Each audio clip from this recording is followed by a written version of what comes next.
So the first king was Saul. Saul was very tall, he was very handsome. All the people thought he was amazing. He's the best man to be our king because he just looks strong and he looks great and he's our king. But Saul actually respected what people's opinion was of him more than what God's opinion was. And so when God asked him to do things, he sometimes chose not to in order to please people. And that's not how you lead a nation when it's God's nation. So God actually said to him, "You're no longer going to be king. I'm going to anoint someone else to be king, a man that's after my own heart." And he told Samuel to go and anoint David. So we have David as the next king. When he was anointed, which means that the prophet came and put oil on his head to signify that the Lord has chosen you by his Holy Spirit to be the next ruler. When David was anointed, he did not become king in that moment. It was just a promise.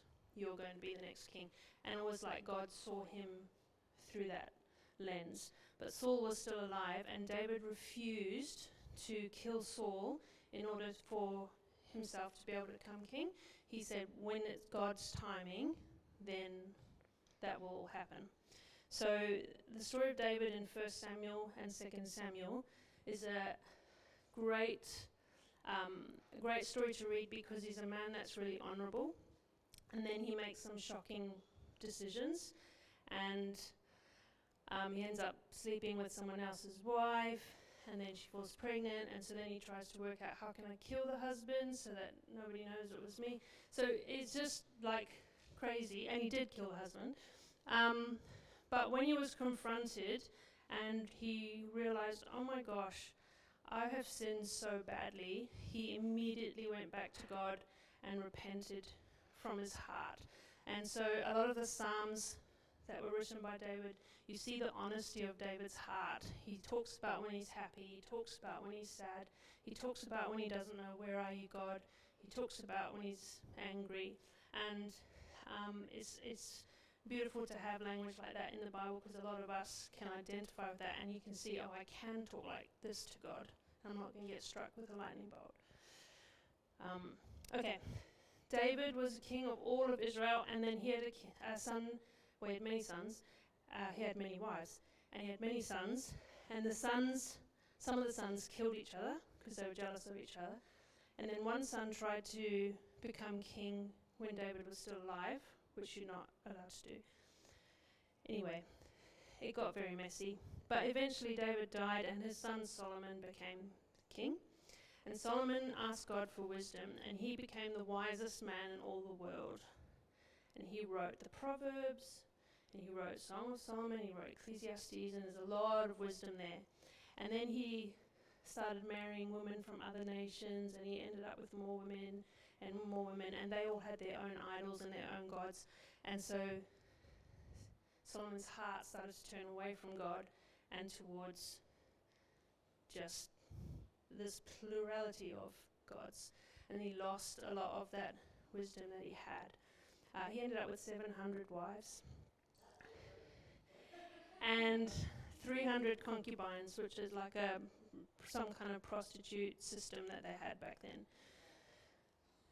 So he had a son, so his son became king after him, but he was a really unwise son, and he took counsel from unwise people, and he caused division in the land of Israel.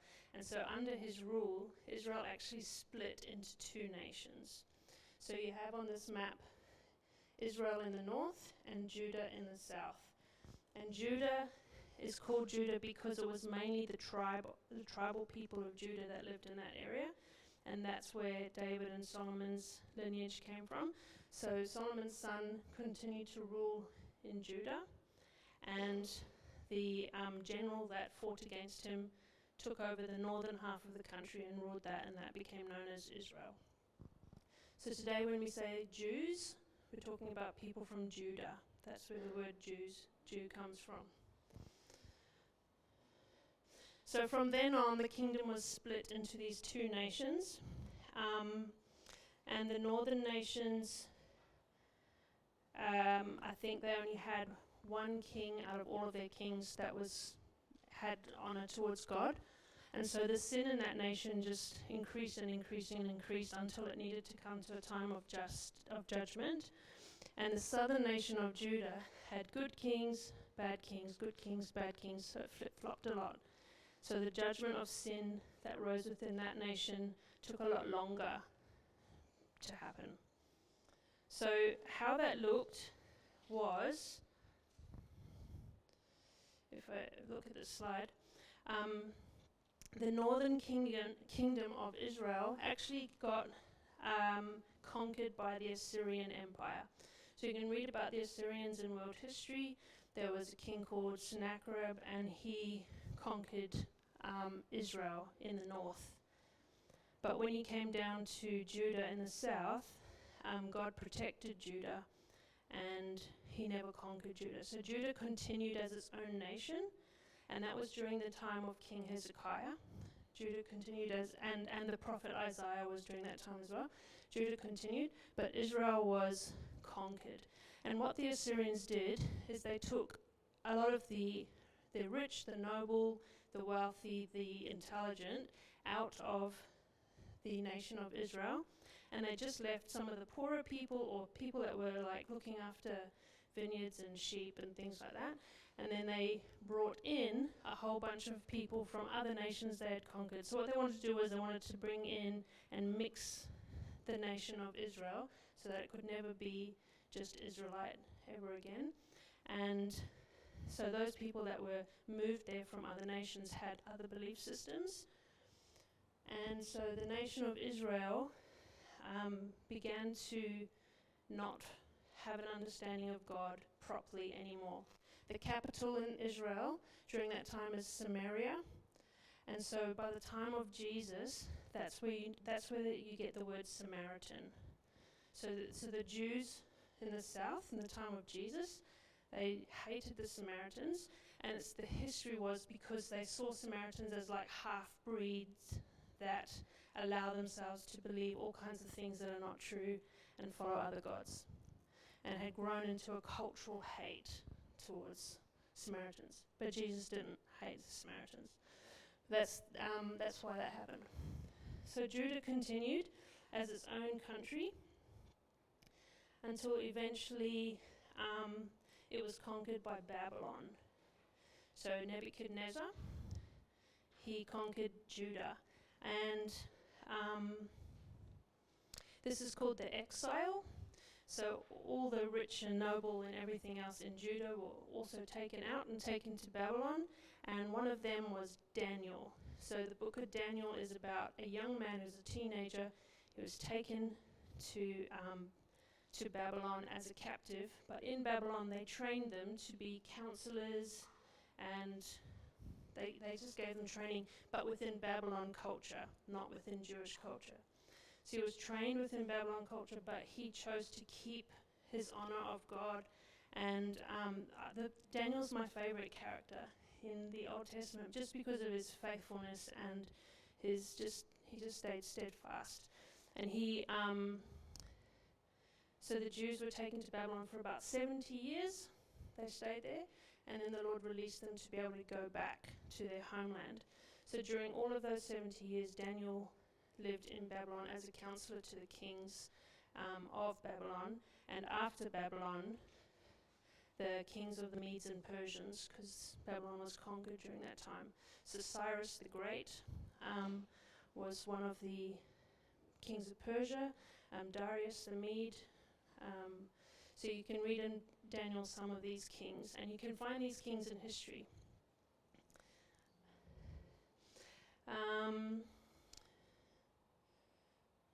So I'm just going to flick to this. So we've gone through the top row, the orange books, the history books, all the way through to, okay. So 1st and 2nd Samuel is the story of David, and then it gets into Kings, which is the story of Solomon, and then all of the kings after Solomon for both the north and south kingdoms, and then until they were conquered. Then Chronicles looks at the same story again. It looks at Solomon, but it goes through until, but it's only the Jewish kings. So you got more details there. And then they go and they get captured and taken to Babylon. And then it's Ezra and Nehemiah that bring them back to Jerusalem. And Ezra the scribe retaught all the people the law of God. He retaught them how their history and everything. And he actually, they think that he put together a lot of those books from documents in history and regathered them, brought them together, taught the people. And Nehemiah, he was the one that helped build the wall back around Jerusalem and establish Jerusalem as a strong city again. And then Esther, she was this woman that was taken off in captivity, or her parents were, all the way to the capital city of the Persians, which is the Red City there called Susa. That's where she lived. And the king of Persia decided he needs a new queen. He told his soldiers, go and collect thousands of virgins, I'll choose one of them. And so she went through a year-long process of beautification before her one chance to be chosen as queen.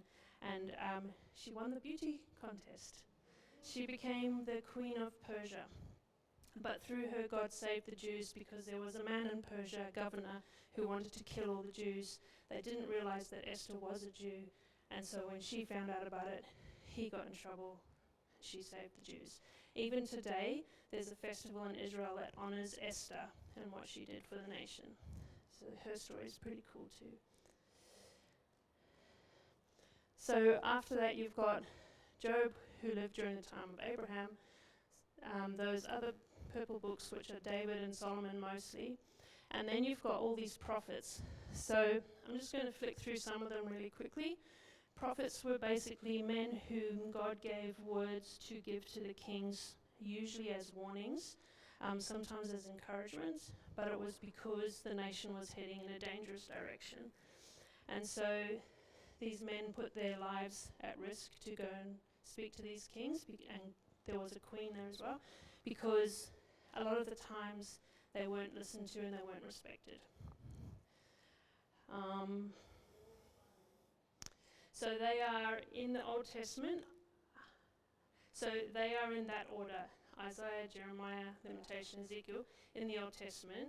But in history, they belong within the blue space. But in the Old Testament, they come afterwards. So I've spoken about Daniel. So Hosea, God asked him to marry a prostitute,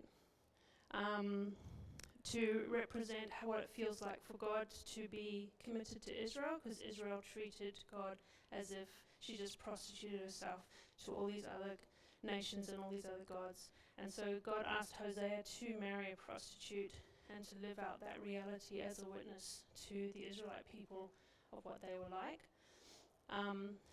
Joel, Amos, Obadiah, Jonah. Jonah was pretty funny. God asked Jonah, so see where it says A on the picture, that's where Jonah lived. God asked Jonah to go to B, to Nineveh, to warn the Assyrians of how they were acting. And Jonah was like, I don't like the Assyrians, I'm not going. And so he got on a ship and he wanted to travel all the way to sea, to go in the complete opposite direction. So he was someone that said no to God. And then the story of Jonah is God disciplines him, and he does end up going to Nineveh, and he does end up giving them the warning. And they listened, not like Israel. The Assyrians listened, and then Jonah was mad at God because the Assyrians listened and he didn't like them. So it's quite funny, but that's the story of Jonah.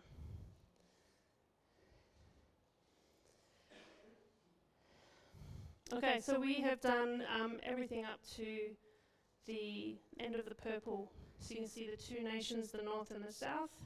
And then the north was taken to Assyria, the south was conquered by Babylon, and then they returned from Babylon. And then after that time, they lived in Israel for about 400 years, and then Jesus was born. And during those 400 years, there were no prophets, nothing. It was like a silent period from God. That brings us right through to the start of the New Testament. And to the end of this presentation.